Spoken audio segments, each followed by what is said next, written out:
जी, तो डिकोडर्स के बारे में हम बात कर रहे हैं। अभी सबसे पहले हम देखते हैं कि डिकोडर है क्या।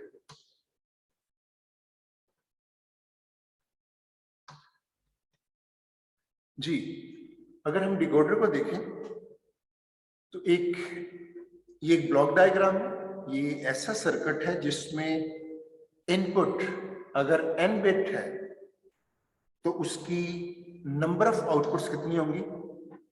2⁻n।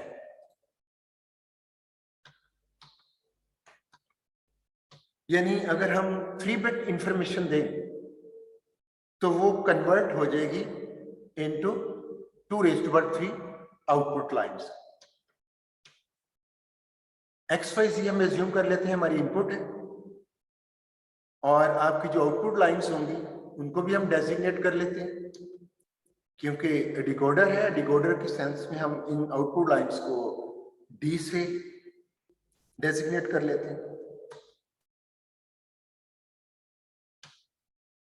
अगर आपके पास जाहिर है आपका ये जो इनपुट है ये बाइनरी नंबर्स होंगे, तो अगर आपकी इनपुट बाइनरी नंबर है यानी बाइनरी कोड, तो ये इंफॉर्मेशन जो इनपुट पे बाइनरी इंफॉर्मेशन होगी तो ये नॉन बाइनरी में कन्वर्ट होगा। आप कह सकते हैं कि आपकी इनपुट बाइनरी नंबर होना चाहिए डिकोडिंग के लिए, और या बाइनरी कोड होना चाहिए, और आपकी जो आउटपुट होगी वो नॉन बाइनरी फॉर्म में। नॉन बाइनरी क्या हो सकती है जिससे हम फेमिलियर हैं, हम डेसिमल सिस्टम से फेमिलियर हैं, हमारे लिए 1 2 3 4 5 6 ये ज़्यादा इजी है। तो आप यही समझ लें कि हमारे पास डिकोडिंग के लिए इनपुट होगी बाइनरी नंबर और जो आउटपुट होगी वो नॉन बाइनरी फॉर्म में। सपोज कर लेते हैं 0 1 1। आप माइंड में रखिएगा आपकी ये जो इनपुट है X Y Z, तो आपका जो लीस्ट सिग्निफिकेंट बिट होता है वो Z होता है। अगर आप इधर लिखें X Y Z तो इसकी वेट स्कीम में ये मोस्ट सिग्निफिकेंट, ये आपका लीस्ट सिग्निफिकेंट। इस हिसाब से ये आप कह सकते हैं 0 1 1 मींस, बताएंगे कोई ये कौन सा बाइनरी नंबर है, इसका इक्विवेलेंट डेसिमल क्या होगा? 0 1 3, राइट। तो एक्चुअली जो डिकोडर है, जैसे नाम से जाहिर है डिकोड, ये आपके कोड को डिकोड करने के लिए यूज होता है। आपकी इनपुट कोडेड इंफॉर्मेशन होगी और आप कोडेड इंफॉर्मेशन से फेमिलियर होंगे कि अगर किसी चीज का कोड रखना होता है उसका पर्पस ये होता है कि दूसरे लोगों को उसका पता ना हो। कोडेड इंफॉर्मेशन सिर्फ उसी को पता है जिसने वो कोडिंग स्कीम बनाई है। तो आप अगर देखें आपका जो इनपुट है ये अननोन टू द यूजर है, यूजर को इसके बारे में पता नहीं है, कोडेड है, और वही इस कोडेड इंफॉर्मेशन को डीकोड करके देखना चाह रहा है कि ये एक्चुअली है क्या। अगर आपने 0 1 1 दिया तो actually coded information binary code तो ये है 0 1 1, हर कोई इससे फेमिलियर नहीं है। अगर आपने देखना है कि ये कौन सी इंफॉर्मेशन है तो इसको डीकोड करके बताया जाएगा ये कौन सी इंफॉर्मेशन है। और आपने अभी मैंने पूछा था इसका डेसिमल इक्विवेलेंट क्या है, कौन सा है, तो अभी आपने कहा था ये है 3। तो आपके पास इंफॉर्मेशन बाइनरी फॉर्म में है यानी कोडेड फॉर्म में, अननोन टू द यूजर, और ये जो सर्किट हमने डिजाइन करना है ये इसको डीकोड करेगा यानी उसके डेसिमल इक्विवेलेंट, और उसको हमने कहा है नॉन बाइनरी फॉर्म। इस सर्किट का पर्पस है कि ये नॉन बाइनरी फॉर्म में इसको डीकोड करेगा। दूसरा ये आपको नजर आ रहा है इसमें नंबर ऑफ आउटपुट्स जो है 8 है, 8। तो डिकोडर की फंक्शनैलिटी ये है एक वक्त में इनमें से, क्योंकि 8 इनपुट्स हैं D0 अप टू D7, एक वक्त में एक ही आपकी आउटपुट 1 होगी। ये इसकी फंक्शनैलिटी है। Only one output can be active at any one time। इस केस में मुझे बताएं अगर मैं देता हूं 0 1 1 तो आपके ख्याल में कितनी पॉसिबल कोडेड इंफॉर्मेशन हो सकती है? 3 बिट है तो ऑल पॉसिबल कॉम्बिनेशंस जो 3 बिट हैं वो होते हैं 8। तो इट मींस ये 0 से 7 तक आप कोडेड इंफॉर्मेशन दे सकते हैं और वो इधर रिफ्लेक्ट होगी इन आउटपुट लाइंस में से किसी एक पर। 0 1 1, तो मैंने जब कहा है एक ही आउटपुट लाइन एक्टिव होगी, तो बता सकते हैं 0 1 1 पे कौन सी लाइन एक्टिव होगी इनमें से D0 up to D7? D3। Good, D3। तो यही पर्पस है आपका डिकोडर का, एक वक्त में एक लाइन एक्टिव हो। तो जैसे ही आपने 0 1 1 दिया, तो ये देखें इसकी फंक्शनलिटी ये है कि एक टाइम पे इसने एक लाइन को एक्टिव करना है और बाकी लाइन डीएक्टिव होगी। और आप बता सकते हैं कि ये तो कोडेड इंफॉर्मेशन है 0 1 1, हर कोई फेमिलियर नहीं होगा इससे। आपको ये पता है कि ये 1 क्या शो कर रही है? Decimal number. यस, उसका डेसिमल इक्विवेलेंट यानी 3। तो 3 लाइन एक्टिव का मतलब है वो उसका डेसिमल इक्विवेलेंट बता रही है। तो आप एक्चुअली देखा जाए तो ये जो कोडेड इंफॉर्मेशन है 0 1 1, वो इसको डी कोड करके आपको ये पता चलेगा उसका डेसिमल इक्विवेलेंट क्या है। जो लाइन एक्टिव होगी, D3 एक्टिव है, तो पता चल गया कि इसका जो डेसिमल इक्विवेलेंट है वो है 3। आई थिंक आपको आइडिया हो गया होगा कि डिकोडर वर्क कैसे करेगा। ये कोड था, डी कोड होके ये देखें ये 3, ये इंपॉर्टेंट है जो इस कोडेड इंफॉर्मेशन का इक्विवेलेंट वर्जन है। और ये बाइनरी में नहीं है, जाहिर है ये डेसिमल इक्विवेलेंट है। हाँ, आपको नजर तो आ रहा है कि ये जो आउटपुट है ये बाइनरी में है, ये बाइनरी में नहीं है। जाहिर है ये लाइन को एक्टिव और डीएक्टिव शो कर रही है, और जो लाइन एक्टिव होगी वो हमने देखनी है कि उसका डेसिमल इक्विवेलेंट क्या है। तो आपकी जो आउटपुट है ये बाइनरी फॉर्म में बजाहिर आउटपुट लाइंस पे तो नजर आ रहा है ये बाइनरी फॉर्म है 0 और 1, लेकिन हमने इसको रीड इस तरह से करना है कि जो लाइन एक्टिव है वो उसका डेसिमल इक्विवेलेंट हो। जी अभी तक इश्यू तो नहीं है, अंडरस्टैंड कर रहे हैं?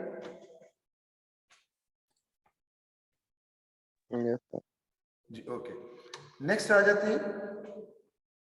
ये मैंने मेंशन कर दिया है कि जो 1 है ये शो कर रहा है ये सिग्नल की प्रेजेंस को, और 0 एब्सेंस ऑफ सिग्नल।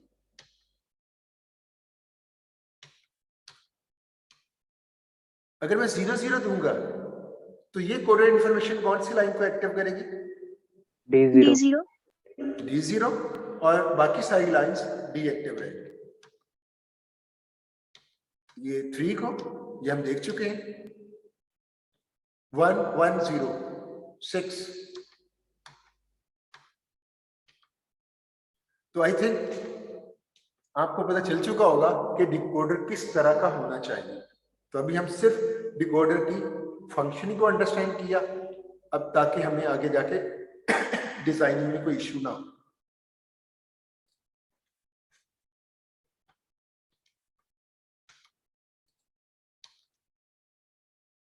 अच्छा, एक एग्जांपल लेते हैं, इसकी एप्लीकेशन देख लेते हैं। कोई बता सकता है कि इस तरह की रियल लाइफ में कोई एप्लीकेशन आपने देखी कोई जो डिकोडिंग की तरह वर्क कर रही है? कोई रियल लाइफ में आसपास टीवी देखते हैं आप, फोन करते हैं, और इस तरह डिफरेंट एक्टिविटीज होती हैं, तो कोई डिकोडिंग से रिलेटेड कोई एक्टिविटी आप बता सकते हैं? सर इस तरह तो लेट्स सपोज अगर हम किसी को लाइक हम कोडेड मैसेज भेजते हैं, हमारी तरफ से वो मैसेज इस फॉर्म में जाता है। फर्स्ट वो एनक्रिप्ट होता है हमारे एंड पे, और फिर वो जो सेकंड यूजर है उसके एंड पे फिर वो डीकोड होता है, again gets in the form of the message and then it's delivered to the next person.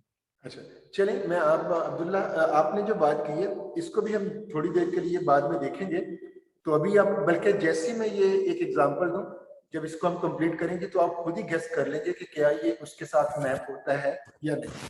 किसी ना किसी फॉर्म में डिकोडिंग तो नजर आ रही है, लेकिन जब तक हम उसको फुली एक्सप्लोर नहीं करेंगे तो कोई डिसाइड नहीं कर सकते। तो अभी हम देखते हैं, आप अक्सर मेमोरी वेरिएबल्स को यूज करते हो। जब आप एक वेरिएबल डिफाइन करते हो, उसका कोई एड्रेस होता है और वो मेमोरी में उसी एड्रेस को टारगेट करता है। अगर आपकी मेमोरी जाहिर है वो बाइट्स के फॉर्म में होती है, तो मैंने एक छोटी सी एग्जांपल ली है, इसको आपको अंडरस्टैंड करने में हेल्पफुल होगी कि ये डिकोडर उधर भी यूज हो सकता है और किस तरह से वो वर्किंग हो। मैं बहुत स्मॉल मेमोरी ले लेता हूँ। जैसे मैंने अभी कहा कि जब आपने डिकोडर डिजाइन करना है तो इसके इनपुट्स अगर n है तो आउटपुट्स क्या होंगी 2n। इस पिक्चर को अगर जहन में रखते हुए बहुत स्मॉल मेमोरी लेता हूं, मैं 3 बिट इंफॉर्मेशन ले लेता हूं जैसे अभी दिखाया था। इनपुट आपकी 3 बिट है और मैं आउटपुट जाहिर है कितनी लाइंस होंगी 8 लाइन। 8। तो मैं एक छोटी सी मेमोरी ले लेता हूं जिसमें 8 वर्ड्स है और एक वर्ड के अंदर 8 बाइट्स है। 8 बाइट्स पूरा एक वर्ड, 8 बाइट की बात कर रहा हूं। 8 बाइट्स का एक वर्ड है और 8 वर्ड्स लेता हूं और उन वर्ड्स को देखता हूं कि क्या उनके लिए मैं कोई कोडिंग स्कीम बना सकता हूं उनके एड्रेसिंग के लिए। उसको जरा थोड़ा सा हाईलाइट कर लेते हैं।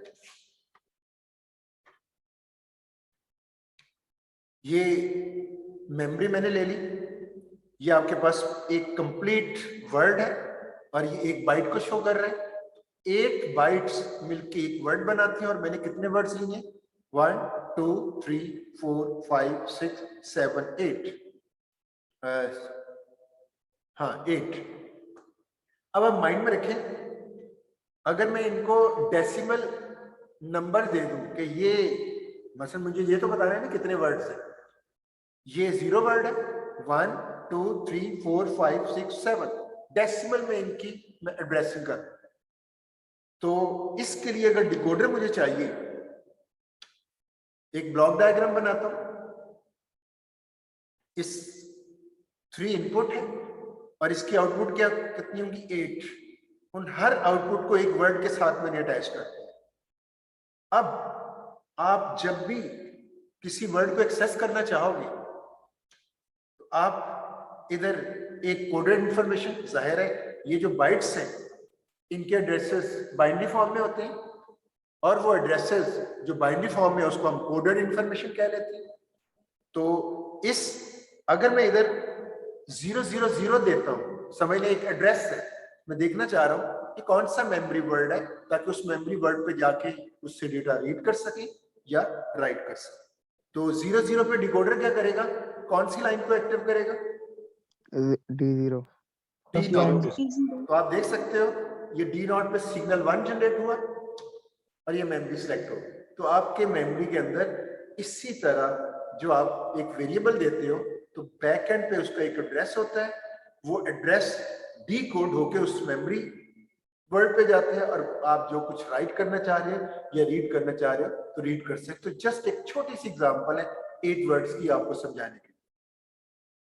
इसी तरह आप दूसरा वर्ड लेते हो 001, जाहिर है हर एक वर्ड का कोई ना कोई एड्रेस तो होगा।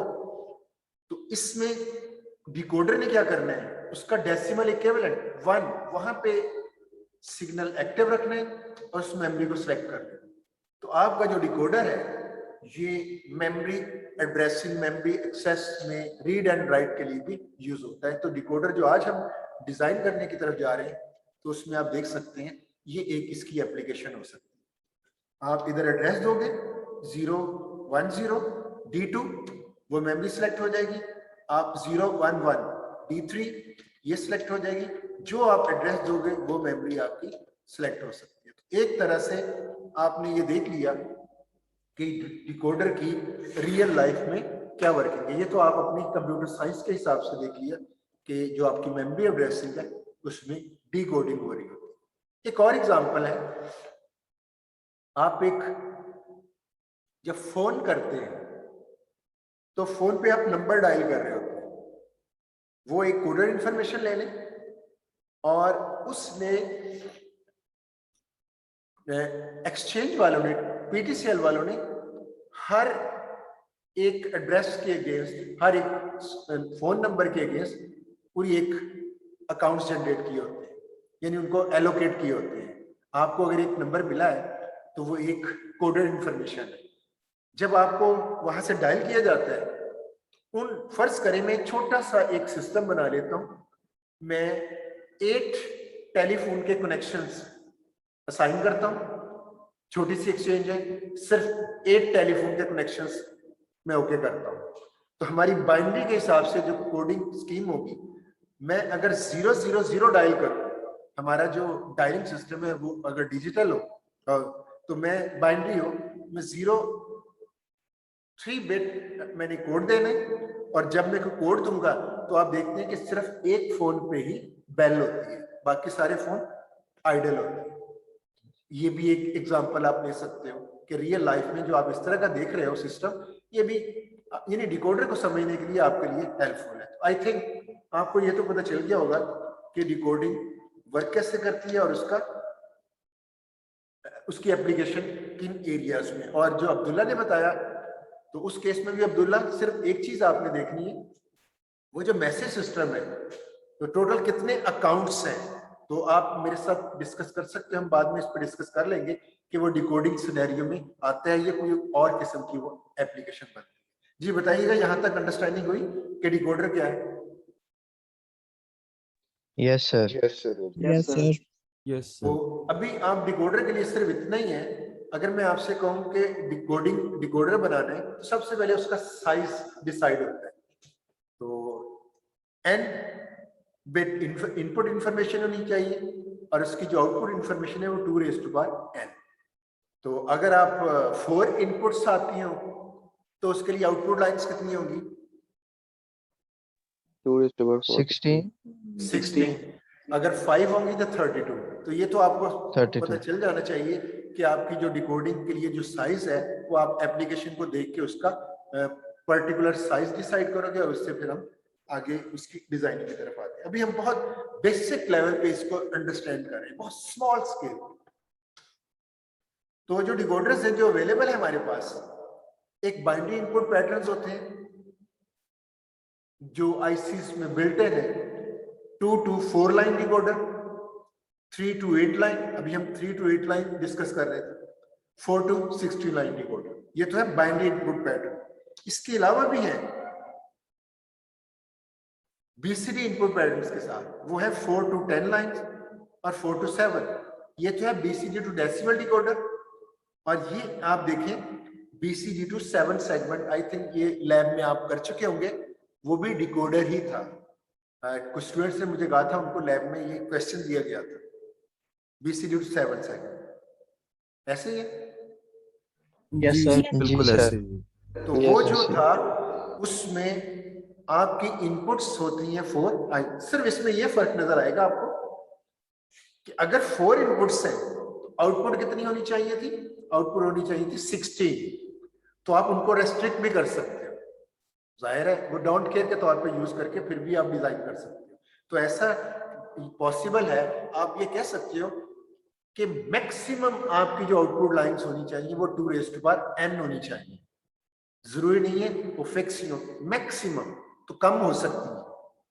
तो इसलिए यहां तो बिल्कुल आपको वही पिक्चर नजर आ रही है बाइनरी इनपुट पैटर्न्स में। 2 to 4 n2 है, 2n। आउटपुट लाइंस बिल्कुल मैक्सिमम है। 3 to 8 maximum output lines, 4 to 16 maximum output lines. और यहां पर आप देख सकते हो यहां मैक्सिमम आउटपुट लाइंस तो 16 होनी चाहिए, लेकिन जो बीसीडी और डेसिमल डिकोडर है वो उसके जाहिर आप देख सकते हो डेसिमल जो है उसके बेसिक डिजिट्स तो 0 to 9 होते हैं, यानी 10। तो बीसीडी टू 7 सेगमेंट अगर बीसीडी कोड स्कीम है तो वो उस बीसीडी कोड में 11 नाम की कोई चीज नहीं होगी, बेसिक 0 to 10 होंगे। तो हम मैक्सिमम हमारे पास 16 आउटपुट लाइंस हैं, उनको हम रेस्ट्रिक्ट कर सकते हैं। तो ये मैंने इन दोनों प्रॉब्लम्स को मैंने सॉल्व किया हुआ है एक्सरसाइजेज में। इनकी वीडियोस भी आप देख सकते हैं, आपको पता चल जाएगा कि रेस्ट्रिक्ट किया जा सकता है अपने डिकोडर को कि वो आपकी required number of output lines तक आ जाए। मैक्सिमम आपके पास मौजूद है, लेकिन हम प्रॉब्लम की नेचर को देखते हुए कम ज्यादा कर सकते हैं, राइट। तो ये था डिकोडर का इंट्रोडक्शन। अब हम डिजाइनिंग की तरफ आते हैं। अभी मेरे ख्याल में किसी को कोई इश्यू है तो वो हैंड रेस कर दे नेक्स्ट स्लाइड पे जाने से पहले। No issue?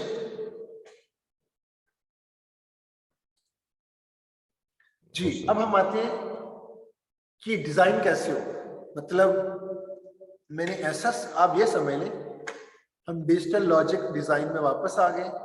अभी ब्लॉक डायग्राम से उसकी फंक्शनैलिटी को देखा था और कुछ उसके एप्लीकेशन एरियाज को।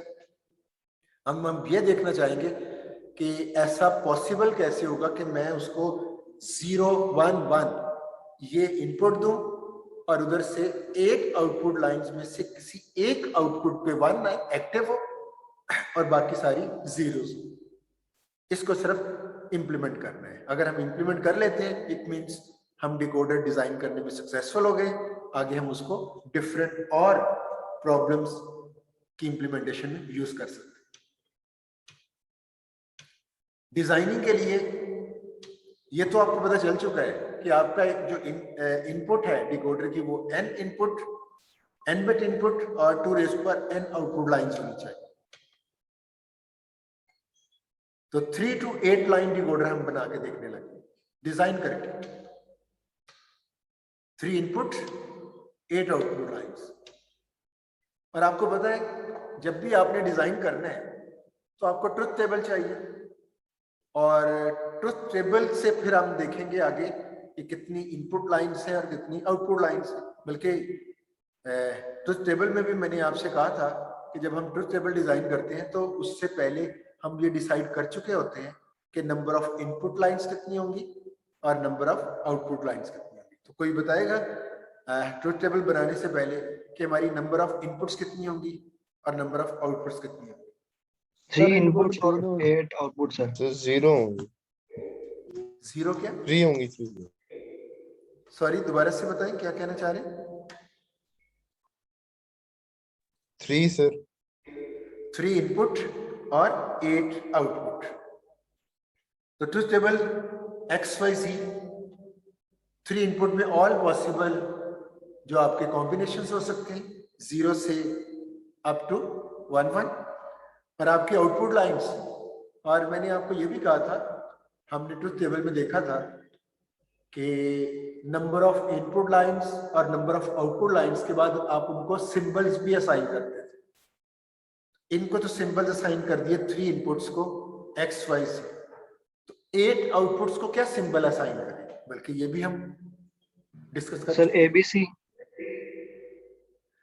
अभी आपने ब्लॉक डायग्राम में देखा होगा सर D0 से D7 तक। D0 से D7 तक, यस। तो वो डिकोडर क्योंकि नेम भी है, ये आपकी इसकी आउटपुट लाइंस होंगी। अब ट्रुथ टेबल में हमने इंफॉर्मेशन कैसे फिल करनी है वो भी हमें पता है, क्योंकि हम डिकोडर डिजाइन करना चाह रहे हैं और डिकोडर की वर्किंग में पता है।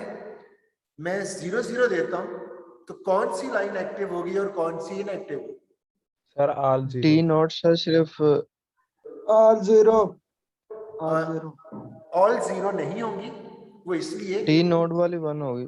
यस, ऑल 0 इसलिए नहीं होंगी, 0 0 0 का डेसिमल इक्विवेलेंट है D0। और हमने यही किया था कि हमारे पास अगर बाइनरी कोडेड इंफॉर्मेशन है 0 से 1 1 तो हमने इसके डेसिमल इक्विवेलेंट ले लिए थे। तो 0 0 पे ये लाइन एक्टिव होगी और ये इनएक्टिव होगी। जी, जो 0 कह रहे थे उनको प्रॉब्लम समझ आ गई? Yes sir. ठीक है, तो 0 पे हमने देखना है इसका डेसिमल इक्विवेलेंट क्या है। वो डेसिमल इक्विवेलेंट होता है 0, तो सिर्फ उसके ऊपर ये एक्टिव होगा और बाकी सब इनएक्टिव होगा। इसके लिए कौन सा एक्टिव होगा? 0 0 1 D1 D1, यस, और D2 D3 D4 D5 D6 D7। तो आई थिंक ये टेबल फिल करना तो आपके लिए इश्यू नहीं होगा। डिकोडिंग की रिक्वायरमेंट ये है कि आप उसके इनपुट पे कोडेड इंफॉर्मेशन दोगे और वो आपको आउटपुट पे क्या रिफ्लेक्ट करेगा, वो लाइन एक्टिव होगी जो उसका डेसिमल इक्विवेलेंट होगा। ये ऐसे भी है, मैं आपको ये भी बता सकता हूँ, उस टाइम पे ज़हन में नहीं बात आई। आपकी 10 बुक शेल्फ्स है, आपने 10 बॉक्सेस कह लें, और एक रोबोट को आप डिकोडिंग के जरिए मैसेज देते हो कि ये बुक फला ड्रायर में पड़ी हुई है, वो आप कह सकते हैं 8 ड्रायर्स। आप रोबोट को अगर इंफॉर्मेशन देते हो 0 1 1, इट मींस रोबोट को पता चल गया, रोबोट को आपने कोड दिया, रोबोट ने उसको डिकोड किया, डिकोड करने के बाद 0 1 1 अगर उसको मिला है कोड, तो उसको पता चला है कि कौन सी ड्रायर के अंदर बुक पड़ी होगी, और वो पड़ी होगी ड्रायर नंबर 3। यानी ड्रायर के एड्रेसेस लिखे होंगे ऊपर कि ये 0 है, ये 1 है, 2 3 अप टू 7। तो आप रोबोट को अगर कोई कोडेड इंफॉर्मेशन देते हो, वो प्रॉपर उस ड्रायर में जाके वो बुक उठा सकता है, तो आपको डिकोडिंग उधर भी वर्क करती हुई नजर आएगी। फॉलो कर रहे हैं पॉइंट को? Yes, sir. अब इसको डिजाइन करना बहुत आसान है।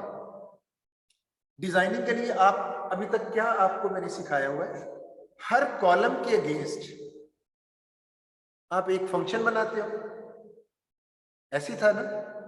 आपने कोड कन्वर्टर भी देखा होगा, और भी दूसरे सर्किट एडर बनाया है, उसमें सम और कैरी आउटपुट होते थे। कोड बनाया, ABCD इनपुट्स होती थी, WXYZ आउटपुट होती थी, आउटपुट लाइंस।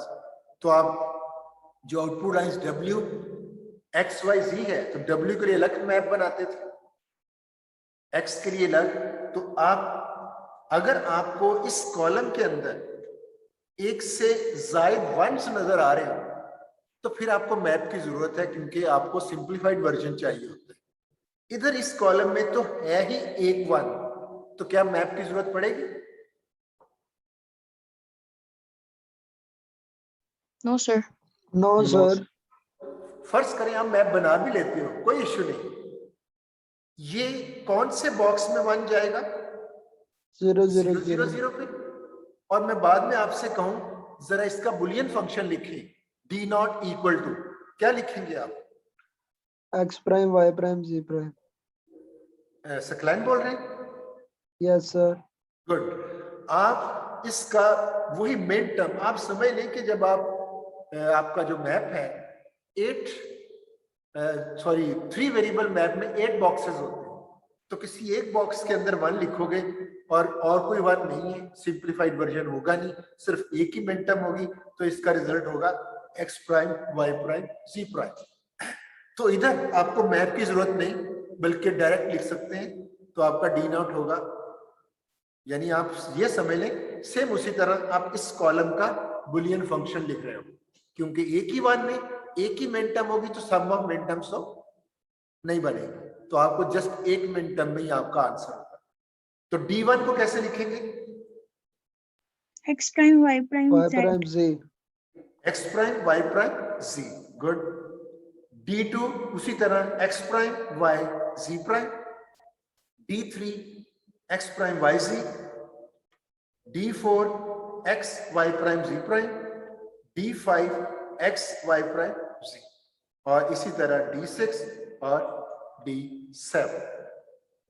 तो देखें कितनी आसानी से ये बुलियन फंक्शंस ड्राइव हो रहे हैं। हमें फंक्शनैलिटी का पता था, अब इसको हमने इसकी लॉजिक डायग्राम बनानी है, तो कोई इश्यू नहीं है।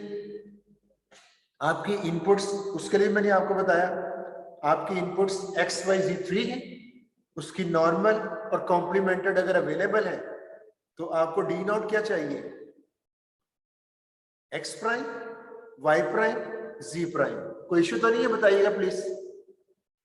No, sir. नो सर, कोई इशू नहीं। D1 ये तो बहुत सिंपल हो गया आपके लिए।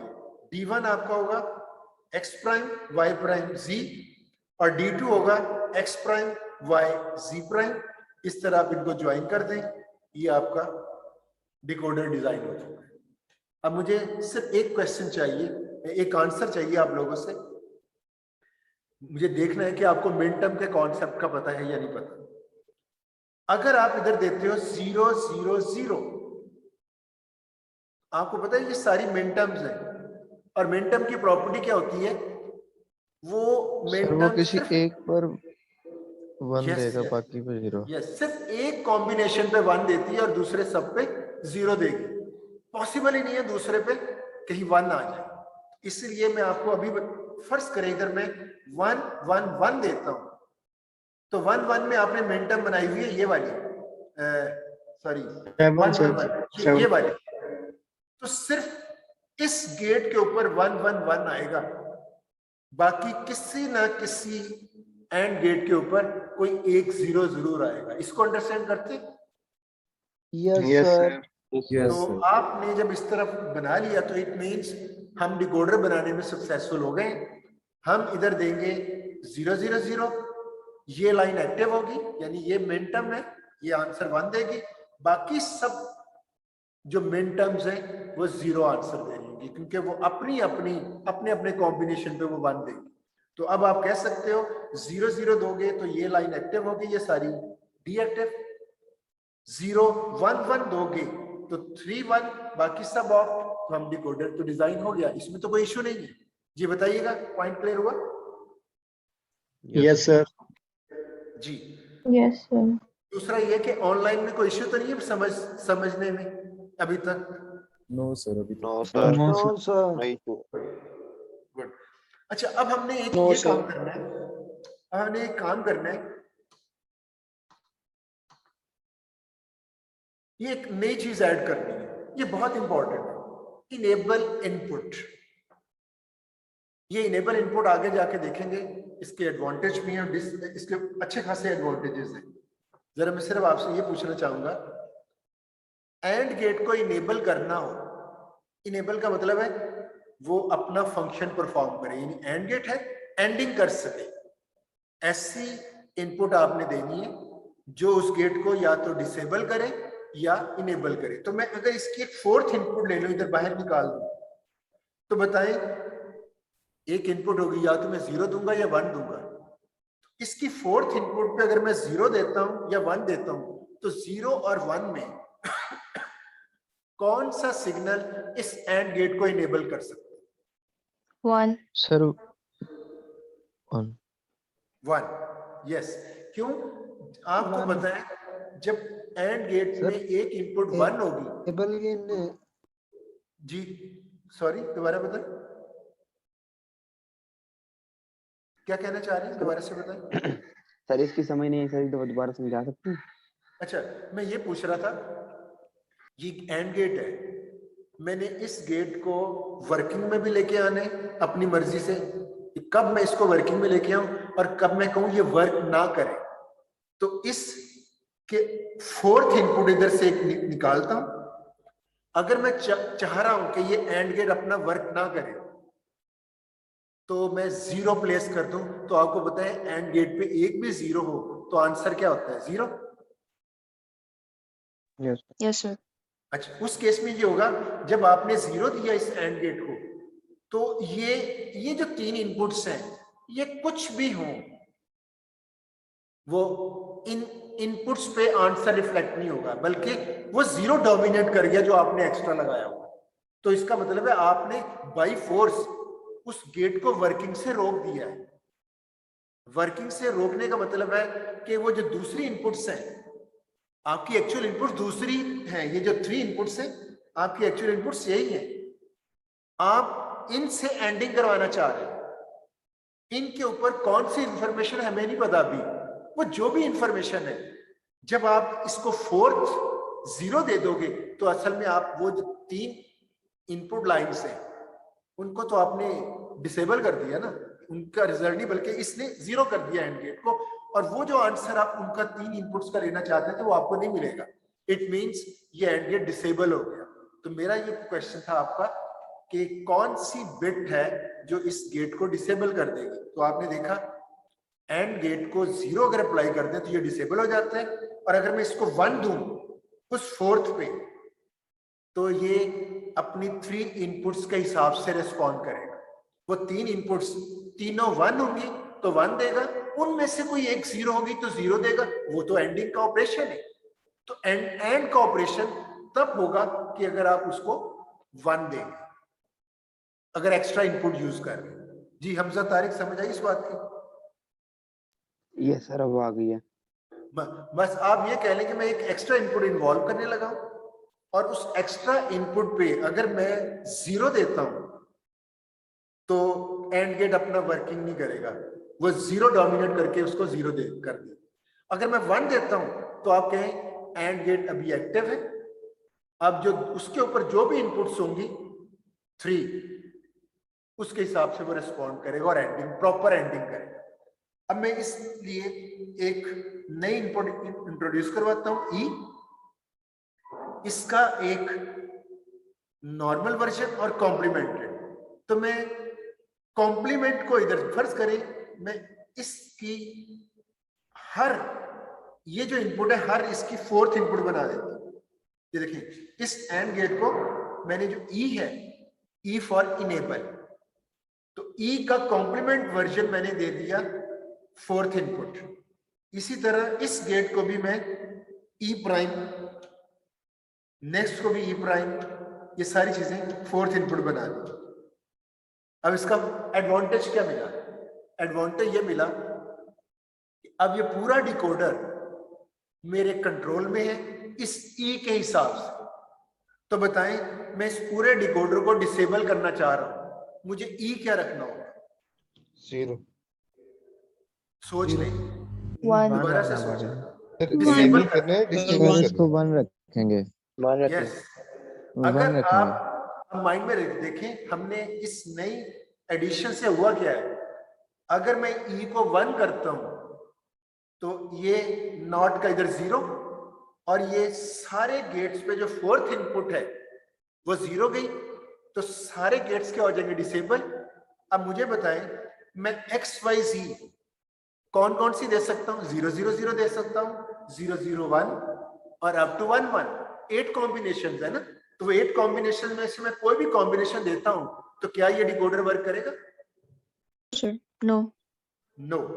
रीजन उसकी ये है कि मैंने E1 करके सब पे एंड गेट्स पे 0 भेज दिया और आउटपुट है 0 0 0। तो 8 इनपुट जो 8 आउटपुट लाइंस हैं वो सारी 0 हो गई।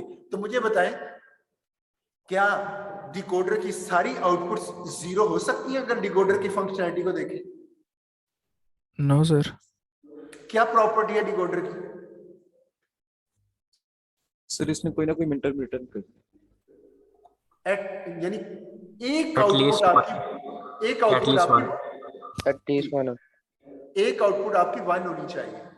तो देखिए अब मैंने किया अगर मैं इसको डिसेबल करना चाहूं कि यानी ये डिकोडिंग ना कर सके तो मैं ई को 1 कर दूंगा, ये सारे जीरोस।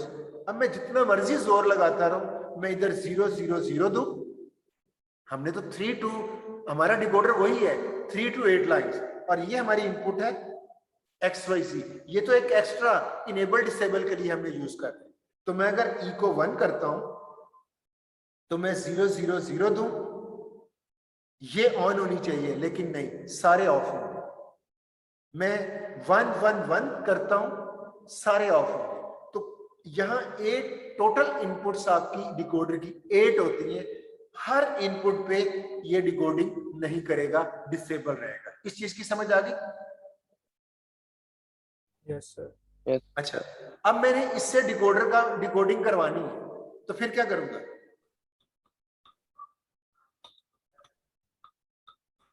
ई को 0 कहता हूं तो 0 देते हैं, ई में 0।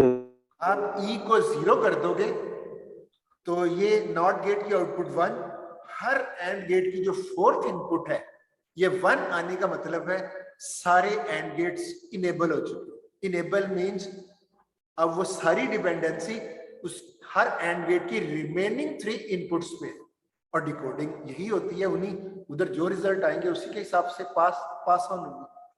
फॉलो करें इस पॉइंट को? Yes sir. Yes sir. अब आप कह सकते हो ये आपको बड़ा फायदा देगी ये एक्स्ट्रा इनपुट। तो आपने अगर डिकोडिंग करवानी है इसको 0 कर दें, ये सारे इनेबल हो जाएंगे, अब आप अगर मैं इसको 0 करता हूं और ये सारे इनेबल हैं, मैं इधर देता हूं 1 0 0, क्या रिजल्ट आएगा?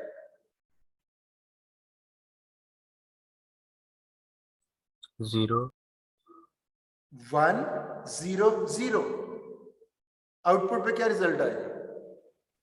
0 ही आएगा सर 0 ही आएंगे। तो भाई ये डिकोडिंग होगी यार ना। डिकोडिंग क्या करती है, वो ये कोडेड इंफॉर्मेशन, ये जो है 1 0 0, तो कौन सी लाइन 4 आ जाएगा D4 भूल गए? अभी तो डिकोडिंग सर, डिसेबल हो जाएगा। नहीं, देखो मैंने ये, आप समझ नहीं रहे, मैंने इसको 0 जब कर दिया E को, तो ये सारे 1 आ गए। Yes sir. इन्होंने सिर्फ हर एंड गेट को इनेबल बनाया है, और आपका डिकोडर तो इन 3 इनपुट्स पे है। तो मैं अगर देता हूं 1 0 0, तो ये तो डिकोडर का वर्क कर रहा है ना। यस सर, समझ आ गई। 3 आ जाएगा। तो वो D4 1 0 0 पे D4, मैं इधर देता हूं 1 1 0, कौन सी लाइन एक्टिव होगी? D6 D6। अगर मैं देता हूं 0 1 0, कौन सी लाइन एक्टिव होगी? D2. 5 0 1 0, D2 D2।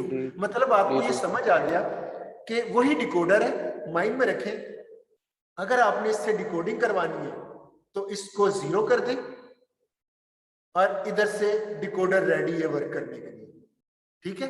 और अगर आप चाह रहे हैं इसको डिसेबल करना है तो इसको 1 कर दें, फिर जो मर्जी इधर लेके आए, ये सारे जीरोस रहेंगे। जी, अंडरस्टैंडिंग वही बताइएगा प्लीज। जी सर, समझ आ गई। अब इसका टेबल हम बनाते हैं कि टेबल किस तरह का होगा, एक नई एक्स्ट्रा के साथ। ये इसका टेबल है, आप देख सकते हो।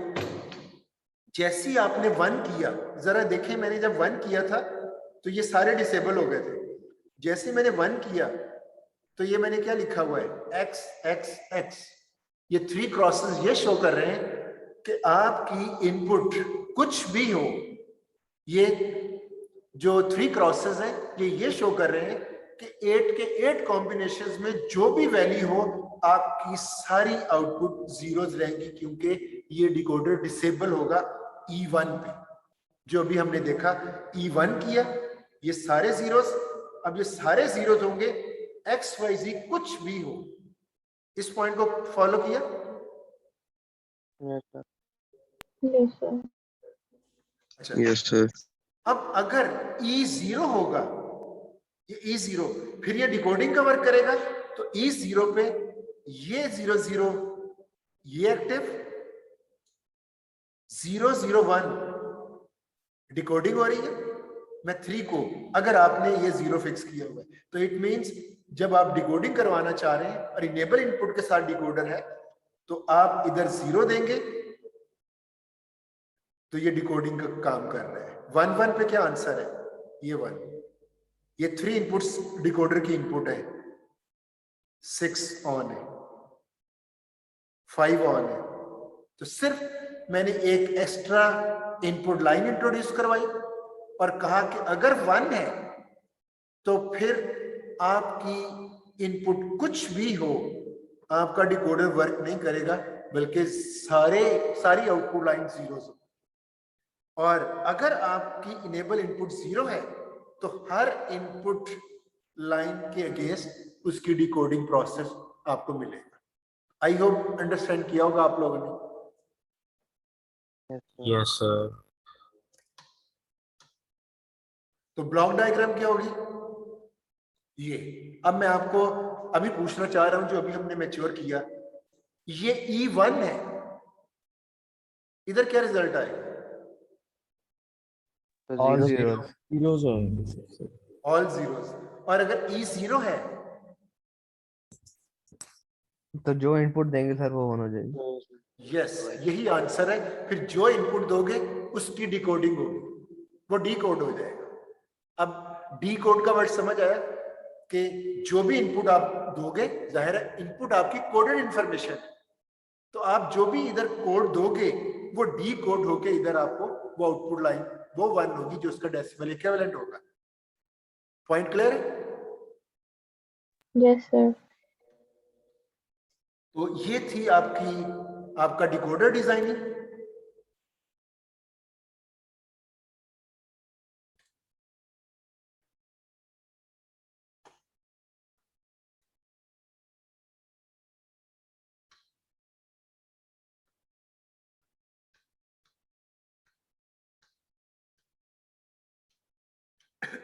अच्छा, देखता हूं अभी 5 मिनट्स में आपको ये अंडरस्टैंड होता है या नहीं। अगर अंडरस्टैंड हो जाता है तो बहुत अच्छी बात है।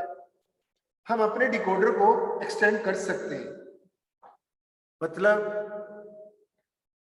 4 to 6 एक बड़ा डिकोडर बनाना चाह रहे हैं यूजिंग 2 स्मॉल यानी हाफ साइज डिकोडर्स 3 to 8। ये वैसे मैं नेक्स्ट लेक्चर में बताऊंगा, अभी जस्ट उसका इंट्रो करवा देते हैं, फिर अटेंडेंस की तरफ चले जाते हैं। तो जरा इंट्रो समझने की कोशिश कीजिएगा, फिर नेक्स्ट लेक्चर में इसको कंप्लीट करेंगे। आपने 3 to 8 लाइन लेने, जब भी एक्सटेंशन करनी होगी यही इनेबल इनपुट आपकी हेल्प करेगा। आपने एक इनेबल इनपुट के साथ 3 to 8 लाइंस डिकोडर लिया, D0 अप टू D7 इसकी आउटपुट लाइन से। एक और डिकोडर लिया, वो भी D0 to D7 है, लेकिन क्योंकि इसको कंटिन्यू रखना है तो कंटिन्यूएशन में आप D7 के बाद नॉट को 8 से ऑनवर्ड 15 तक ले जाए। इनेबल इनपुट अगर XY देखें, इसकी भी XY वही है और इस डिकोडर को देखें वही कॉमन XYZ वही है, तो दोनों की सेम XYZ है।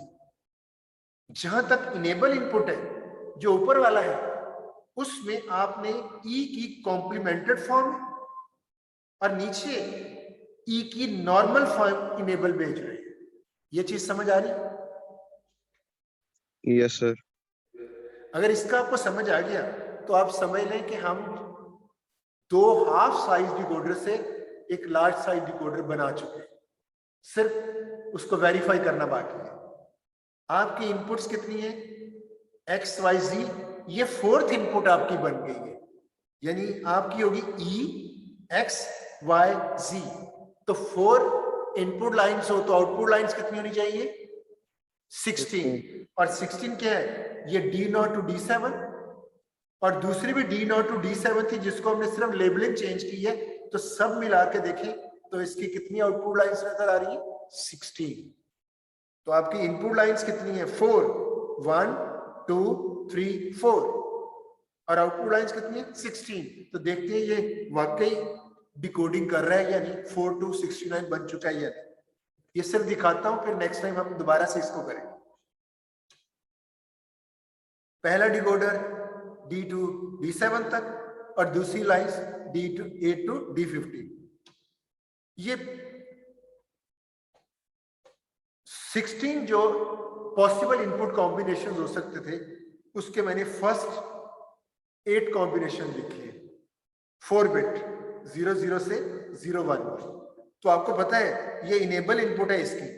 जब ये 0 होगा, ये 0, तो इधर 1 होके इन सारे एंड गेट्स को इनेबल बना देगा और ये प्रॉपर डिकोडिंग करेगा। तो आपको बता सकते हैं कि कौन ये फर्स्ट डिकोडर में आंसर आएगा।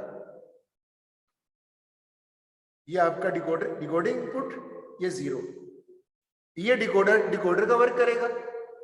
जाहिर है ये 0 है तो ये इनेबल है, तो 00 पे ये 1 होगा, 001 पे ये 1 होगा। इस डिकोडर की क्या सिचुएशन है?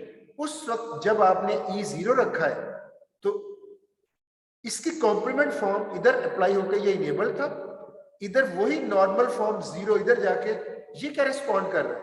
E0 पे डिसेबल हो जाएगा। ये डिसेबल हो जाएगा। तो आप देखोगे ये सारे हर इनपुट के अगेंस्ट सारे दूसरा डिकोडर ऑल जीरोस दे रहा है। जबकि हम दूसरा देखें, अगर मैं इसको 1 करता हूं तो 1 के केस में क्या है? इसकी कॉम्प्लीमेंट फॉर्म 0, ये डिसेबल हो जाएगा और ये 1 है, ये क्या हो जाएगा? इनेबल। तो इस 1 के केस में जब आपने E1 किया तो कौन सा डिसेबल है, D0 to D7, और ये डिकोडिंग कर रहा होगा, ये डिसेबल होगा। फॉलो किया इस पॉइंट को? Yes sir. और जब आपने एज ए होल रिजल्ट को देखा तो ये 16 इनपुट्स हैं और आपको पूरी D0 to D15 तक आंसर मिल रहा है। तो अभी मैंने जस्ट गो थ्रू करवाया, नेक्स्ट हम दोबारा से यहीं से स्टार्ट करें, राइट? अटेंडेंस ले लें।